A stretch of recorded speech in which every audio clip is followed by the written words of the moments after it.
चलिए कुछ सवाल जवाब कर लेते हैं।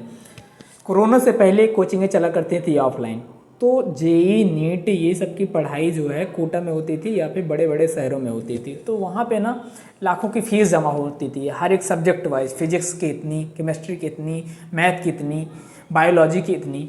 आज जब जो है कोरोना के बाद चीज़ें ऑनलाइन हुई हैं, उस पर कोर्स सस्ते हुए हर बच्चा, हर गरीब घर का बच्चा, मिडिल क्लास का बच्चा, लोअर क्लास का बच्चा, सब जो है ऑनलाइन लेके पढ़ाई कर रहे हैं। किसी लाइब्रेरी में बैठकर, अपने रूम पे बैठकर, अपने घर पे बैठकर, मोबाइल के थ्रू, लैपटॉप के थ्रू, या जिसके पास जो डिवाइस है उसके थ्रू पढ़ाई कर रहे हैं। एक गरीब आदमी के पास, एक लोअर मिडिल क्लास आदमी के पास क्या होता है?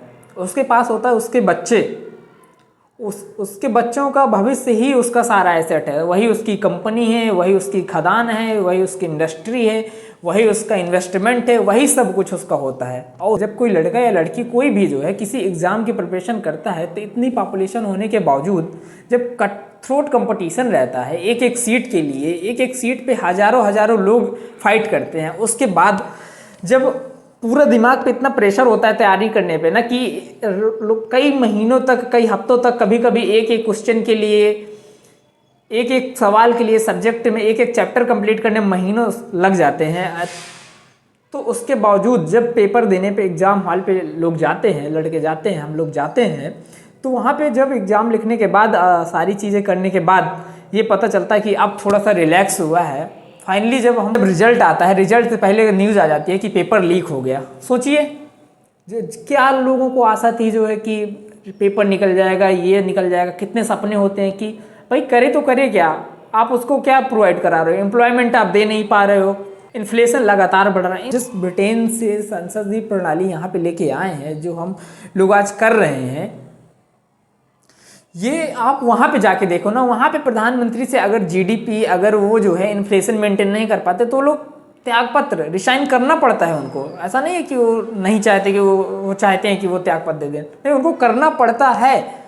आज शिक्षा व्यवस्था फेल होने पे, एजुकेशन पे क्वेश्चन पूछने पे, आज प्रदर्शनकारियों पर किस तरह जो है बात कर रहे हैं, किस तरह उनको दिल्ली पुलिस पीट रही है। दिल्ली पुलिस कोई आम पुलिस नहीं होती है, यूपी बिहार की पुलिस नहीं होती। कि दिल्ली पुलिस का जो पेपर होता है थोड़ा स्टैंडर्ड लेवल का होता है। उसके बावजूद आप देखिए जो सरकारी कर्मचारी हैं, किस तरह सरकारें, किस तरह नेता उनको अपने प्राइवेट एसेट की तरह विपनाइज कर रही हैं। इनसे सवाल पूछो, ये ईडी भेज देंगे, इनसे सवाल पूछो, ये दरोगा भेज देंगे, इनसे सवाल पूछो, एक बस लो आ गई, ईडी आ गई, सीबीआई आ गई, पूछ रहे हैं सवाल तुमसे। और भाई जिस तरह का हम लोग नियम बनाए बैठे हैं, अगर वही नियम किसी भी व्यक्ति पे आप पूछोगे तो कहीं ना कहीं लूप होल्स तो निकल आएगा ना। लेकिन जब बात करते हैं, आप सिस्टम की बात करते हैं, तो ऐसे में फिर कौन रिस्पॉन्सिबल है? ये तो अमानवीय हो गया पूरी तरह से। अब क्या समझते हैं ह्यूमैनिटी कैसे आगे बढ़ी? ह्यूमैनिटी आगे बढ़ती है सिर्फ कॉपरेशन से, एक दूसरे के सौहार्द से, म्यूचुअल को एग्जिस्टेंस फ्रेटर्निटी की भावना से हम लोग आगे बढ़ते हैं। हम लोग इसलिए नहीं आगे बढ़ते कि नहीं मैं ज़्यादा होशियार हूँ, मैं अच्छी कोडिंग करता हूँ, मैं अच्छा राइटर हूँ, मैं अच्छा स्पीकर हूँ, मैं इसलिए नहीं आगे बढ़ जाता, मैं अच्छा खाना बनाता हूँ। जब हम सब लोग अपनी फील्ड पे अलग अलग काम करते हैं, अलग अलग फील्ड पे एक्सपर्टाइज करते हैं, तब हम पूरा का पूरा ग्रो करते हैं। आज जिस तरह से बीजेपी वालों ने मोदी जी के ऊपर इतना पैसा खर्च किया है, रैली किए हैं, बड़े बड़े फॉरेन विजिट्स किए हैं, बड़े बड़े सम्मेलन, यूनिनार्स, सेमिनार्स किए हैं, ये सब ना ऐसे नहीं हो जाता। इन सब के पीछे बहुत बड़ी बजट आता है, बहुत कॉस्ट लगती है, उसके बाद ये सारे काम होते हैं। तो इसीलिए पब्लिक ना, जो आज मोदी जी हैं वो प्रधानमंत्री नहीं रह गए, वो मोदी साहब नहीं रह गए, वो अब हो गए लाड साहब। अब वो छोटे मुद्दों पे बात नहीं करते, अब वो करेंगे देश विदेश जाते हैं, करते क्या है? आप इनका जो उठा के देखो कि इस विदेशी यात्रा के बाद इन्होंने किया क्या है। ये सिर्फ पर्सनल इंटरेस्ट का मामला है मोदी जी का।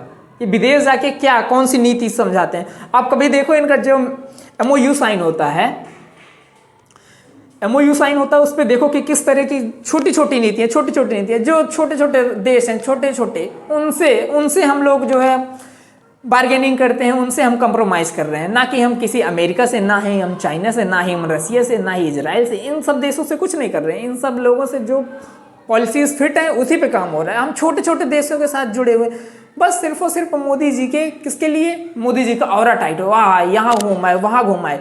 इन सबसे आप हो सकते हो, आप एक देश के प्रधानमंत्री, आप भावुकता बस प्रधानमंत्री तो बन गए, लेकिन अब उस जो सिस्टम बन गया है, अब उस सिस्टम को रन करना, अब सबको जो उस पर इंक्लूड करना, वो बस का नहीं है। तो आप मानिए ना इस चीज़ को कि हमसे नहीं हो पा रहा है।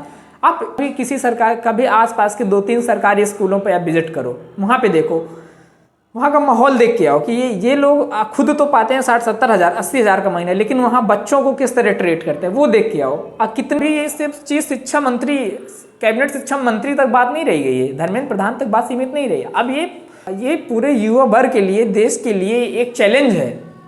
ये जिस तरह की लीडरशिप में हम लोग रह रहे हैं ना, ये हमें कईयों पीढ़ियों तक पीछे ले जा सकती है। क्योंकि एक पॉलिसी जो राजनीतिक होता है, तो राजनीति सब कुछ नहीं करता है कि इकोनॉमी भी बूस्ट कर रहा है, या डेवलपमेंट भी बूस्ट कर रहा है, ये रिसर्च भी बूस्ट कर रहा है, ये सब कुछ नहीं बूस्ट कर रहा होता है। लेकिन ये जो पॉलिसी बनाते हैं, इन सब से हम सब लोगों का जीवन प्रभावित है। आम आदमी से लेके एक टॉप पे बैठे आदमी का जीवन प्रभावित होता है। तो policy makers are very important. लेकिन प्रोटेस्ट अभी चल रहा है, देखते हैं आगे क्या होता है। जो भी मुझे समझ में आया, जो भी मुझे लगता था, जिस कारण से मैं वीडियो बना रहा था, वो मैं आपके सामने रखता हूँ। अब आप इस चीज़ को किस तरह देखते हैं वो कमेंट के थ्रू बताइए।